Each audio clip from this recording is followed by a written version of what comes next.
Welcome back to Pre-Calc in Pajamas! Hi everyone. So this week we are going to focus on finding the coordinates of a vector rather than finding its magnitude and direction. So remember, magnitude is basically just the hypotenuse. It's from the initial point to the terminal point.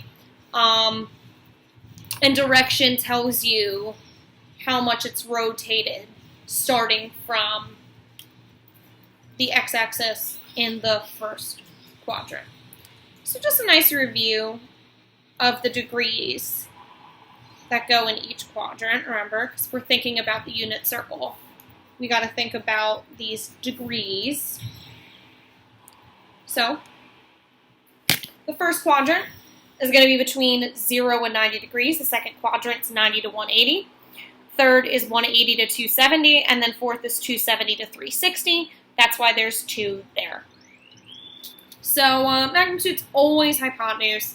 And direction's important because it tells us what quadrant it's in. If that just answered your discussion post for the week, cool beans. Okay, so let's start out with an example in the first quadrant. I love starting in the first quadrant. It makes my heart happy. Let's say that I know that my magnitude is 10 and my direction is 60 degrees. Cool. Magnitude's 10, direction 60 degrees. I know it's in the first quadrant because it's here. So if I were to kind of guesstimate what this would look like, you know, we're going to say the worst 10 I've ever drawn in my whole life. You know, we're going to say, look something like that. We know that theta is 60. So I'm going to erase all of this and just draw a triangle, right? Because if I did, you have our beautiful triangle right there. So I'm just going to draw it as a triangle. So that saves me a lot of room. Okay, so I know that theta is 60. I know that my hypotenuse is 10. And here comes the tricky part, right? So I want to label one side x and one side y so that it gives me my coordinates. So if we think about the coordinate grid, right, the coordinate plane, horizontal is x and vertical is y. And that's always going to be the case. The horizontal line is going to be x, the vertical line is going to be y. And this looks like a problem that we did maybe 2 months ago, where we just use our trig skills to solve for x and y. So y is opposite, x is adjacent, 10 is hypotenuse. So to solve for x, we're going to use cosine. And if we think about the unit circle, it makes perfect sense because on the unit circle, the coordinates go cosine, sine. And in here, we're using cosine and then sine. So it's really hard to mess up that way if you remember that x should be cosine and y should be sine because of those reasons. So I'm going to set up 2 equations. I'm going to say cosine of 60 is adjacent over hypotenuse. And I'm going to say sine of 60 is opposite over hypotenuse. Make that a standard y. Great. And then to solve for x, we just multiply by 10. Multiply by 10. Multiply by 10. Do that on both sides. And I don't think I need to show you the calculator and how to plug it in. I think we are past that point by now. So I find out that x equals 5 and y equals 8.66. So to write this as a coordinate, you can do it one of 2 ways. The way that I'm going to stick with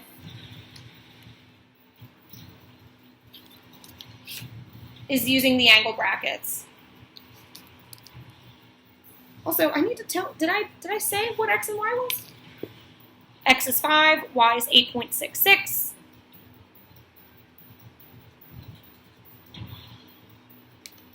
Done. But if you like the I and J way, you would say 5I plus 8.66J. That's also completely acceptable, but for the purpose of this video, I'm going to keep using the angle brackets. But I have to show you that because I'm trying to be a good teacher. You know how it is.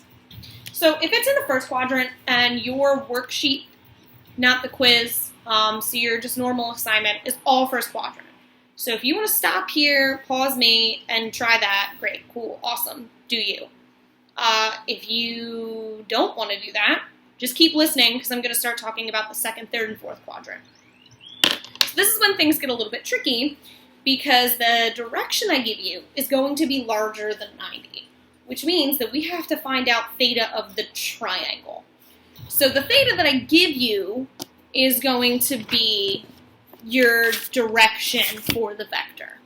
So for example, let's say my magnitude's 9 and my direction is 155. Cool. So if I'm thinking about it in terms of the coordinate grid, I know that it's going to be in the second quadrant, kind of somewhere here, right? But I know this angle here is 155. And I want to find, let me use a different color, this angle here. I want to find that. And I'm going to use some geometry skills. I know straight line's 180. I'm going to subtract 155. So essentially what I'm doing in the second quadrant is I'm going to do the direction, I'm sorry, that's a fib. So in the second quadrant, we're going to do 180 minus the direction, and that's going to give us our theta. And this is just the second quadrant. So I'm going to do 180 minus 155. I'm going to find out that my theta for the triangle, and I'm trying to be very specific here, is in fact 25. Cool. So we're going to do exactly what we did before.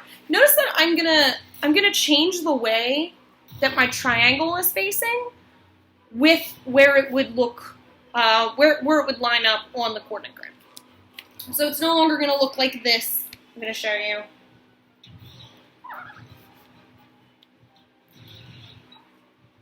It's a crummy one, but it is what it is. So now it's going to face this way. My theta is still coming from the origin, and I know that my hypotenuse is my magnitude. Horizontal is going to be x. That looks like a plus sign from here, so let me fix it. And vertical is going to be y. We're going to do the same exact thing. We're going to set up cosine and sine, and then I'm going to pause. So we know that cosine of 25 is adjacent over hypotenuse. And I know that sine of 25 is opposite over hypotenuse. Then we're going to solve for x and y by multiplying by 9 on both sides. So I find out that x is 8.16, and I find out that y is 3.8. And this is with rounding. Remember I said that I'm a fan of rounding. Round however you feel. Just do not round to the nearest whole number, at least to the tenths. So I have x and I have my y, but I am not done. And the reason why I'm not done is because in the second quadrant, x is not positive. So you just change it. So when I'm writing my coordinates, oh, it's in second quadrant, I have to remember that x is negative, so I just make it negative. And voila, you're done. This is your answer. I remember that x is negative, just throw that negative in front to kind of show direction, and you're done. Great. So we are halfway through. I'm not even 10 minutes in, I'm flying. I hope that this isn't moving too fast. But that's the beauty of videos, you can pause and rewind. Cool. So let's say that my magnitude is 8 and my direction is 222. So again, I'm going to try and make this visual for you. If it's between 180 and 270, we know that it's in the third quadrant. Also, because I just did 1, 2, I'm going to do 3 next. So if I were to think about it, it's probably going to be somewhere here. Right? That's an 8. So if I just had to guesstimate what it would look like, it's in the third quadrant. And I know that the angle from here to here is 222. And the problem is that I don't want to find that big angle. I want to find the angle here. So if I were to use my geometry skills, I know that a straight line's 180. So I need to do the direction minus 180. And that's how you find theta of the triangle in the third quadrant. I do direction minus 180. That's going to give me a triangle theta of 42. So I'm going to draw my triangle. I'm going to show you how it's done.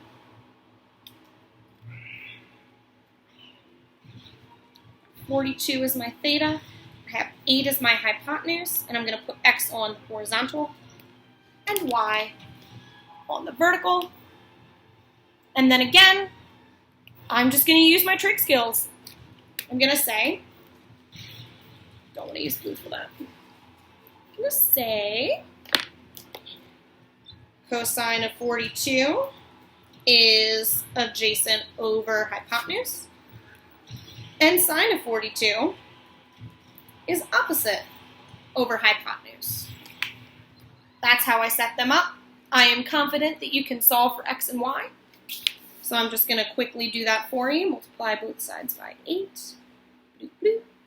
I find out that x, where is it, is 5.95 when rounding. And y is 5.35. when rounding. So in the third quadrant, if we think about our signs, we know that both of them have to be negative. So you just make them negative.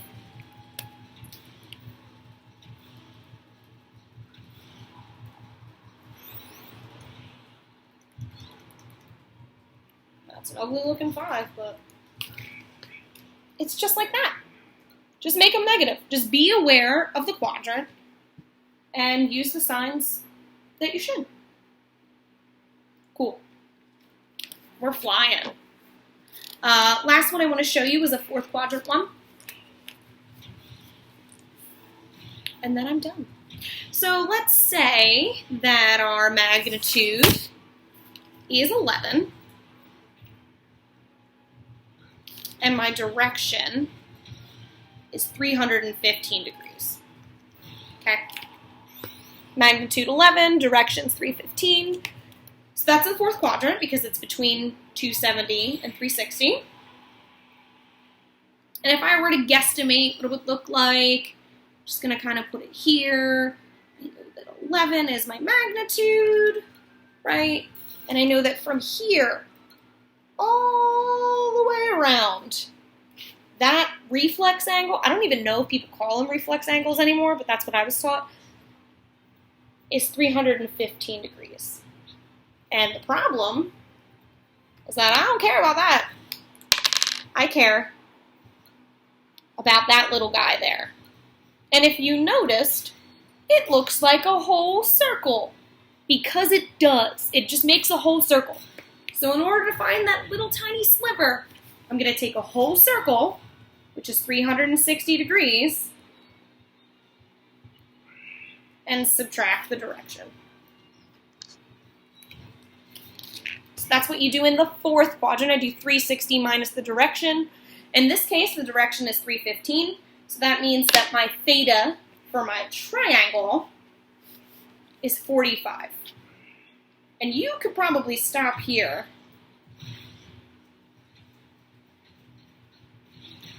You could probably stop here and be A-okay and be like, I know what 45 means. We're going to continue. Horizontal's X, vertical's Y. Check that awake. Great. So again, cosine of 45 equals x over 11. Sine of 45 equals y over 11. I'll write that out for you.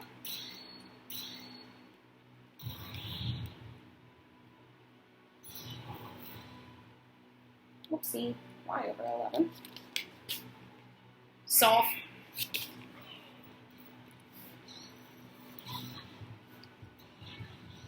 X equals 7.78, and y also equals 7.78.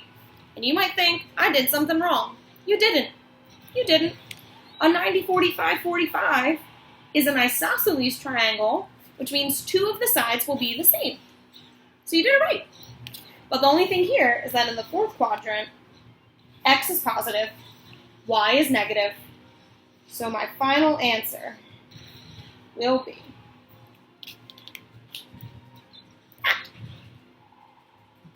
ta-da!